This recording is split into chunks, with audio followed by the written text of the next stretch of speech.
اب حضرت عمیر رضی اللہ عنہ نے عرض کیا، اے اللہ کے رسول صلی اللہ علیہ وآلہ وسلم، میں ہر وقت اس کوشش میں لگا رہتا تھا کہ اللہ کے اس نور کو بجھا دوں، اور جو لوگ اللہ کے دین کو قبول کر چکے انہیں خوب تکلیف پہنچایا کرتا تھا۔ اب میری آپ صلی اللہ علیہ وآلہ وسلم سے درخواست ہے کہ آپ صلی اللہ علیہ وآلہ وسلم مجھے مکہ جانے کی اجازت دیں تاکہ وہاں کے لوگوں کو اللہ کی طرف بلاؤں اور اسلام کی دعوت دوں۔ ممکن ہے اللہ تعالیٰ انہیں ہدایت عطا فرما دے۔ حضور اکرم صلی اللہ علیہ وآلہ وسلم نے انہیں مکہ جانے کی اجازت دے دی۔ چنانچہ یہ واپس مکہ آ گئے۔ ان کی تبلیغ سے ان کے بیٹے وہاب رضی اللہ عنہ بھی مسلمان ہو گئے۔ جب حضرت صفوان رضی اللہ عنہ کو یہ اطلاع ملی کہ عمیر رضی اللہ عنہ مسلمان ہو گئے ہیں تو وہ بھوچکا سے رہ گئے اور قسم کھا لی اب کبھی عمیر رضی اللہ عنہ سے نہیں بولیں گے۔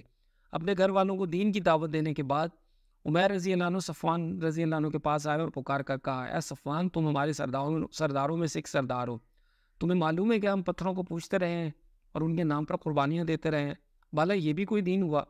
میں گواہی دیتا ہوں کہ اللہ کے سوا کوئی معبود نہیں اور یہ کہ محمد صلی اللہ علیہ وآلہ وسلم اللہ کے رسول ہیں۔ ان کی بات سن کر صفوان نے جب کوئی جواب نہ دیا۔ بعد میں فتح مکہ کے موقع پر عمیر رضی اللہ عنہ نے ان کے لیے امان طلب کی تھی اور پھر یہ بھی ایمان لے آئے تھے۔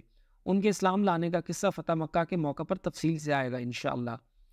اسی طرح ان قیدیوں میں نبی اکرم صلی اللہ علیہ وآلہ وسلم کے چچا حضرت عباس رضی اللہ عنہ بھی تھے۔ صحابہ کرام نے انہیں بہت سختی سے باندھ رکھا تھا۔ رسی کی سختی انہیں بہت تکلیف دے رہی تھی اور وہ کرا رہے تھے۔ ان کی اس تکلیف کی وجہ سے حضور اکرم صلی اللہ علیہ وآلہ وسلم بھی تمام رات بے چین رہے۔ صحابہ کرام رضی اللہ عنہ کو معلوم ہوا کہ حضور اکرم صلی اللہ علیہ وآلہ وسلم اس وجہ سے بے چین ہے تو فوراً حضرت عباس رضی اللہ عنہ کی رسیاں ڈھیلی کر دی۔ یہی نہیں، باقی تمام قیدیوں کی رسیاں بھی ڈھیلی کر دی۔ پھر انہوں نے اپنا فدیہ ادا کیا اور رہا ہوئے۔ اسی موقع پر حضرت عباس رضی اللہ عنہ مسلمان ہو گئے تھے، مگر انہوں نے مکہ والوں سے اپنا مسلمان ہونا پوشیدہ رکھا۔ قیدیوں میں ایک قیدی ابو عزا جمعی بھی تھا۔ اس نے حضور نبی کریم صلی اللہ علیہ وآلہ وسلم سے التجا کی، اے اللہ کے رسول صلی اللہ علیہ وآلہ وسلم، میں بال بچوں والا آدمی ہوں اور خود بہت ضرورت مند ہوں، میں فدیہ نہیں ادا کر سکتا، مجھ پر رحم فرمائے۔ یہ شاعر تھا، مسلمانوں کے خلاف شعر لکھ لکھ کر آپ صلی اللہ علیہ وآلہ وسلم کو تکلیف پہنچایا کرتا تھا۔ اس کے باوجود آپ صلی اللہ علیہ وآلہ وسلم نے اس کی درخواست منظور فرمائی اور بغیر فدیے کے اسے رہا کر دیا۔ البتہ اس سے وعدہ لیا کہ آئندہ وہ مسلمانوں کے خلاف اشعار نہیں لکھے گا۔ اس نے وعدہ کر لیا، لیکن رہا ہونے کے بعد جب یہ مکہ پہنچا تو اس نے پھر اپنا کام شروع کر دیا، مسلمانوں کے خلاف اشعار لکھنے لگا۔ یہ مکہ کے مشرکوں سے کہا کرتا تھا، میں نے محمد صلی اللہ علیہ وآلہ وسلم پر نعوذ باللہ جادو کر دیا تھا، اس لیے انہوں نے مجھے بغیر فدیہ کے رہا کر دیا۔ اگلے سال یہ شخص غزوہ احد کے موقع پر کافروں کے لشکر میں شامل ہوا اور اپنے اشعار سے کافروں کو جوش دلاتا رہا۔ اسی لڑائی میں یہ قتل ہوا۔ بدر کی فتح کی خبر شاہ حبشہ تک پہنچی تو وہ بہت خوش ہوئے۔ حضرت جعفر رضی اللہ عنہ اور کچھ دوسرے مسلمان اس وقت تک حبشہ میں ہی تھے۔ شاہ حبشہ نے انہیں اپنے دربار میں بلا کر یہ خوشخبری سنائی۔ بدر کی لڑائی میں شریک ہونے والے صحابہ بدری کہلائے، انہیں بہت فضیلت حاصل ہے۔ حضرت ابو ہریرہ رضی اللہ عنہ سے روایت ہے کہ حضرت صلی اللہ علیہ وآلہ وسلم نے ارشاد فرمایا، اللہ تعالیٰ نے اصحاب بدر پر اپنا خاص فضل و کرم فرمایا ہے اور ان سے کہہ دیا ہے کہ جو چاہو کرو، میں تمہارے گناہ معاف کر چکا، یا یہ فرمایا کہ تمہارے لیے جنت واجب ہو چکی۔ مطلب یہ ہے کہ ان کے سابقہ گناہ تو معاف ہو ہی چکے، آئندہ بھی اگر ان سے کوئی گناہ ہو جائے وہ بھی معاف ہے۔ غزوہ بدر کے بعد آپ صلی اللہ علیہ وآلہ وسلم نے اپنی چھوٹی بیٹی حضرت فاطمہ رضی اللہ عنہ کی شادی حضرت علی رضی اللہ عنہ سے کر دی۔ شادی سے پہلے آپ صلی اللہ علیہ وآلہ وسلم نے حضرت فاطمہ علیہ السلام سے پوچھا، بیٹی تمہارے چچا زاد بھائی علی رضی اللہ عنہ سے تمہارا رشتہ آیا ہے، تم اس بارے میں کیا کہتی ہو؟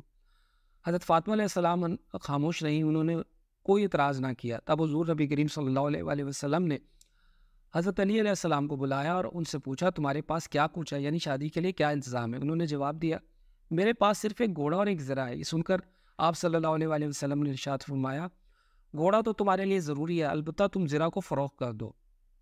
حضرت علی رضی اللہ عنہ نے وہ زرہ 480 درہم میں فروخت کر دی اور رقم لا کر آپ صلی اللہ علیہ وآلہ وسلم کی خدمت میں پیش کر دی۔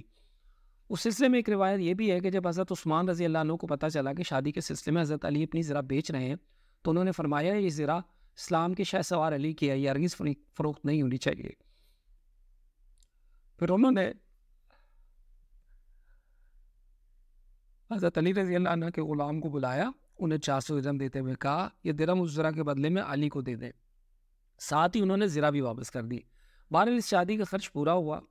حضور نبی کریم صلی اللہ علیہ وآلہ وسلم نے حضرت علی رضی اللہ عنہ اور حضرت فاطمہ رضی اللہ عنہ کے نکاح کا خطبہ پڑھایا. پھر آپ صلی اللہ علیہ وآلہ وسلم نے دونوں کے لیے دعا فرمائی. غزوہ بدر کے بعد غزوہ بنی قینقاع پیش آیا. قینقاع یہودیوں کے ایک قبیلے کا نام تھا. یہودیوں میں یہ لوگ سب سے زیادہ جنگجو شمار ہوتے تھے. مدینہ منورہ میں آمد کے بعد نبی اکرم صلی اللہ علیہ وآلہ وسلم نے یہودیوں سے صلح کا معاہدہ فرمایا تھا. معاہدے میں طے ہوا تھا کہ لوگ کبھی آپ صلی اللہ علیہ وآلہ وسلم کے مقابلے پر نہیں آئیں گے اور نہ آپ صلی اللہ علیہ وآلہ وسلم کے دشمنوں کی کوئی مدد کریں گے. جن لوگوں سے معاہدہ ہوا ان میں یہ 3 قبیلے شامل تھے: بنی قینقاع، بنی قریظہ اور بنی نذیر. معاہدے کی ایک شرط یہ تھی کہ اگر کوئی دشمن مسلمانوں پر حملہ کرے گا تو یہ تینوں قبیلے مسلمانوں کی پوری مدد کریں گے، ان کا ہر طرح ساتھ دیں گے. لیکن ان لوگوں نے معاہدے کی خلاف ورزی کی. انہوں نے ایک مسلمان عورت سے بدتمیزی کی. ان کی بدتمیزی کو پاس سے گزرتے ہوئے ایک صحابی نے دیکھ لیا. انہوں نے اس یہودی کو قتل کر دیا. یہ دیکھ کر محلے کے یہودیوں نے مل کر ان صحابی کو شہید کر دیا. اس خبر کے پھیلنے پر وہاں اور مسلمان جمع ہو گئے.